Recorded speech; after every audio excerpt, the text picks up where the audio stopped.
My father's 75th birthday party was supposed to be a celebration. We'd rented out his favorite Italian restaurant, invited 40 family members and close friends, and I'd spent weeks planning every detail.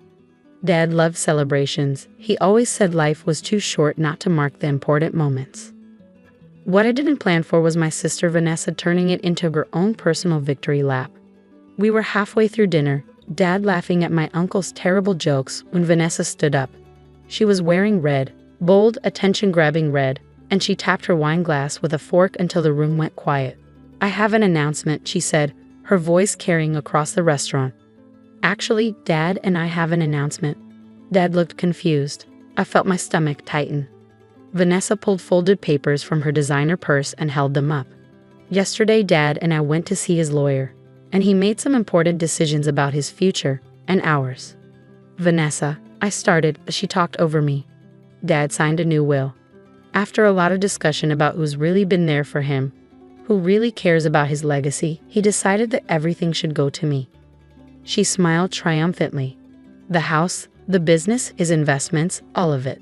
I'll be taking over Morrison Manufacturing and I'll be managing the estate." The room erupted. Cousin Diane started crying. My brother Marcus jumped to his feet. "That's insane. Dad, you didn't." "This is ridiculous," my Aunt Carol shouted. "Edward, tell her this isn't true." But Dad just sat there, looking bewildered and small. His hands trembled slightly as he reached for his water glass. "Dad?" I asked quietly, leaning toward him. "Did you sign something yesterday?" I think so." His voice was uncertain. "Vanessa said it was important. Papers about the business. She said you agreed, Lauren." She said everyone agreed. My heart sank. I looked at Vanessa, who avoided my eyes. "Dad," I said gently, "I never agreed to anything. Vanessa didn't discuss this with any of us." "Yes, I did." Vanessa's voice rose defensively. "I told you weeks ago that Dad needed to update his estate planning. You said he needed to review his documents," I corrected, "not that he was signing everything over to you exclusively." The restaurant had gone quiet except for my family's shocked voices overlapping. Marcus was demanding to see the papers. My uncle was on his phone, presumably calling a lawyer. Aunt Carol was crying openly. I pulled out my phone and sent a text. She did it. "Brought the papers to the party. Please come now."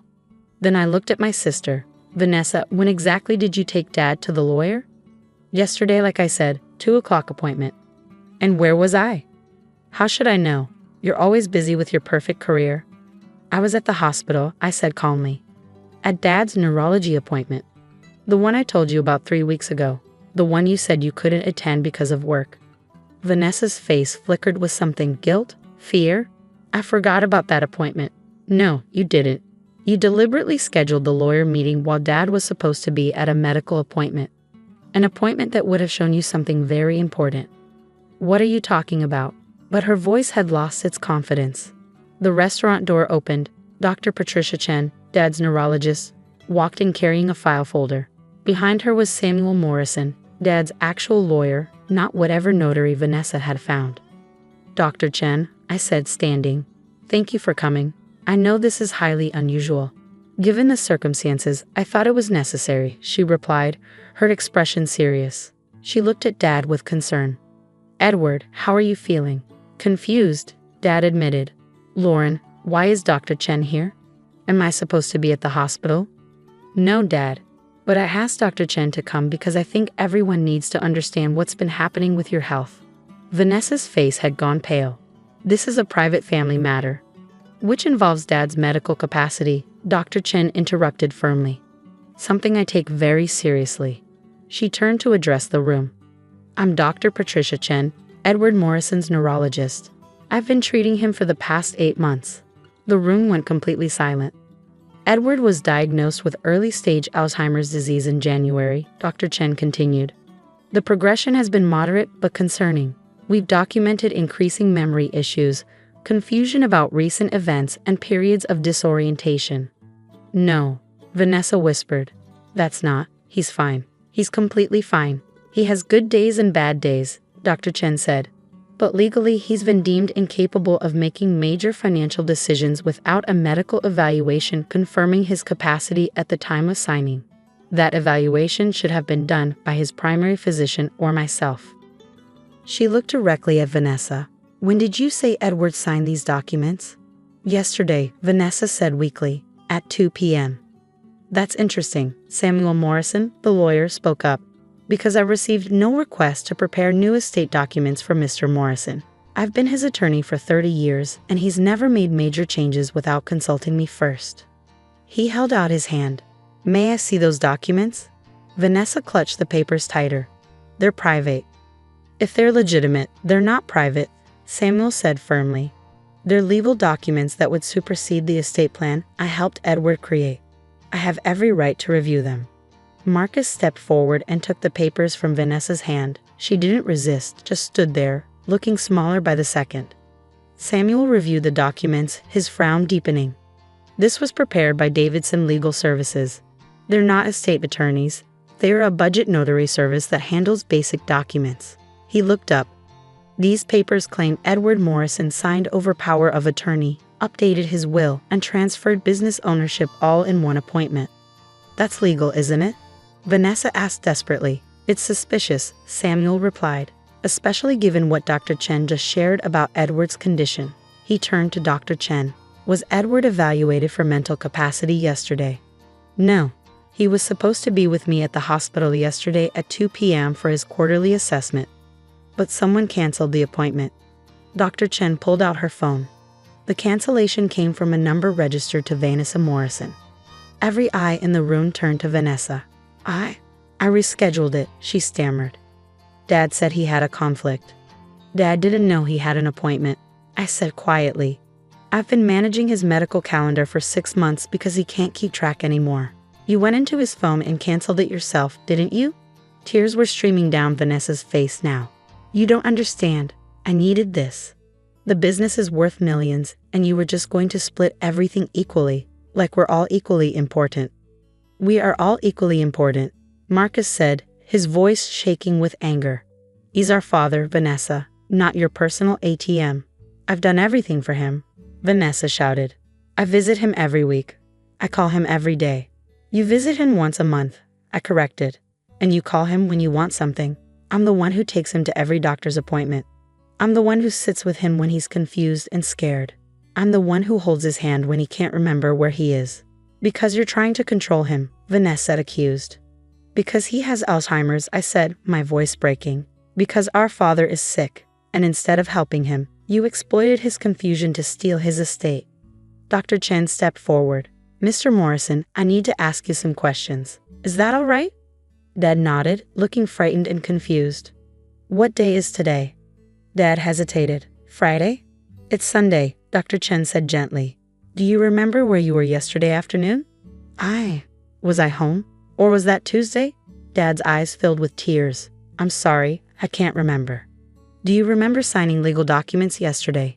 Documents? Dad looked at Vanessa. Vanessa said. She said it was important. She said Lauren knew about it. She said I had to sign quickly because... He trailed off, confused. I don't remember why. Dr. Chen turned to Samuel. In my professional medical opinion, Edward Morrison lacks the mental capacity to execute major legal documents without a thorough evaluation. Any documents signed in the past 6 months without medical clearance should be considered questionable at best, void at worst. Samuel nodded grimly. I'll be filing a motion tomorrow to have these documents declared invalid, and I'll be recommending that the State Bar investigate Davidson Legal Services for taking advantage of a vulnerable adult. Vanessa sank into her chair, sobbing. I didn't mean, I thought. You thought you could trick a sick old man into signing away his estate, Aunt Carol said coldly. At his birthday party, no less. In front of his whole family. I think we should end this dinner, I said quietly. Dad, let's get you home. Dad nodded gratefully. He looked exhausted and overwhelmed. As I helped him stand, he gripped my hand tightly. Lauren, did I do something wrong? Everyone's upset. No, Dad, I said, fighting back tears. You didn't do anything wrong. Everything's going to be okay. The legal fallout took 3 months. The documents Vanessa had Dad sign were invalidated, not just because of his Alzheimer's diagnosis, but because the lawyer she used wasn't even licensed to practice estate law in our state. He was a notary who'd been advertising cheap legal services online, and he lost his notary license permanently. Dad's original will stood. Everything divided equally among his 3 children, with the business going to Marcus, who'd actually worked there for 20 years. The house would be sold and the proceeds split. His investments would fund a trust for his care and eventually pass to us equally. Vanessa tried to fight it. She hired a real lawyer who quickly advised her to drop the case after seeing the medical evidence and the circumstances. She canceled Dad's medical appointments, taking him to a questionable notary, and then publicly announced her theft at a birthday party full of witnesses. Her lawyer told her she was lucky we weren't pressing charges for elder abuse. Marcus and I decided not to pursue criminal charges. It wasn't mercy, it was exhaustion. We had enough to deal with managing Dad's declining health without adding a court case to the mix. Vanessa sent a letter 6 weeks after the birthday dinner. It was supposedly an apology, but it was really just excuses. She talked about financial stress, about feeling unappreciated, about how seeing Marcus and me get credit for taking care of Dad had made her feel inadequate. She never actually said, "I'm sorry for trying to steal from my sick father." I didn't respond, neither did Marcus. Dad's decline continued over the next 18 months. There were good days when he remembered us clearly and bad days when he thought I was my mother. We moved him into a memory care facility when it became unsafe for him to live alone. He'd left the stove on twice and wandered out of the house in his pajamas at 3 a.m. Marcus and I visited 3 times a week. Aunt Carol came every Sunday. Other family members rotated through regularly. Vanessa didn't come at all for the first 6 months. Then she started showing up occasionally, always when she knew I wouldn't be there, always bringing expensive gifts Dad didn't need or understand. The staff told me she'd spend 10 minutes with him, take photos, and leave. One day, about 2 years after the birthday party incident, I arrived at the facility to find Vanessa sitting with Dad. He was having a good day, alert, conversational, almost like his old self. "Lauren," he said warmly when he saw me, "you just missed it." Vanessa was showing me pictures of her new house. Very nice. I looked at Vanessa. She at least had the grace to look ashamed. "Could I talk to you outside?" I asked her. We went to the courtyard. For a long moment, neither of us spoke. "I know you hate me," Vanessa finally said. "I don't hate you," I replied honestly. "I'm just sad about what you did, about what you chose." I was desperate. "Stop." I held up my hand. "Don't explain it again. I've heard all the explanations and none of them justify trying to steal from your own father while he was losing his mind." Vanessa's eyes filled with tears. I know it was wrong. I wanted to matter, to be important." "You were important," I said quietly. "You were his daughter. That was enough. That should have been enough. I ruined everything, didn't I?" "You made a choice that had consequences. Marcus and I aren't pressing charges, but we also aren't forgetting what you did. Dad might not remember. That's the cruel blessing of Alzheimer's, but we do. Will you ever forgive me?" I thought about it honestly. I don't know. Maybe eventually. But forgiveness doesn't mean trust, Vanessa. You can visit Dad. You can come to family events, but you'll never have access to his finances or medical decisions again. That trust is gone. She nodded, crying quietly. I understand. I started to walk away, then turned back. "Vanessa? If you really want to matter, stop showing up for 10 minutes with expensive gifts. Stay for an hour. Hold his hand. Listen to the same stories he tells over and over. That's what matters. That's what he needs." "Okay," she whispered. "I'll try." Dad passed away 6 months later, peacefully in his sleep. The Alzheimer's had progressed to the point where he no longer recognized any of us. The doctors said it was a blessing, that he wasn't suffering anymore, wasn't trapped in the confusion. At his funeral, Vanessa sat in the back. She didn't make any announcements or create any scenes. She just cried quietly and left before the reception. The estate was divided exactly as Dad's original will specified, an equal 3-way split. No drama, no fights, no courtroom battles. Marcus used his share to expand Morrison Manufacturing. I used mine to fund Alzheimer's research and to set up a scholarship in Dad's name. I don't know what Vanessa did with hers. We don't talk. Sometimes I think about that birthday party, about how Vanessa stood up in that red dress, waving papers triumphantly, convinced she'd won something. How she planned so carefully to trick our sick father, to steal from her siblings, to take everything. And how quickly it all fell apart when faced with the truth. Dr. Chen told me later that she'd been documenting Dad's decline specifically because she had concerns about family members taking advantage. She'd seen it before: siblings fighting over estates, vulnerable adults being manipulated, families destroyed by greed. "Your father was lucky to have you," she said. "You protected him even when it cost you family relationships." But I wasn't protecting Dad from Vanessa just because it was right, though it was. I was protecting him because he'd spent his whole life building something for all his children, and I couldn't let one person's desperation destroy that legacy. Dad used to say that character is what you do when no one's watching, but I learned it's also what you do when everyone's watching. When your sister is standing at a birthday party announcing her theft, when your family is crying and begging, when the easy thing would be to stay quiet and avoid conflict. Vanessa thought she could exploit Dad's illness for personal gain. She thought no one would notice or that no one would care enough to fight. She was wrong.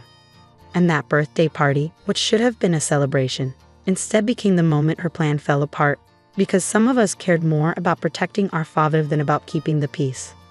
That's not something I'm ashamed of. That's something I'm proud of.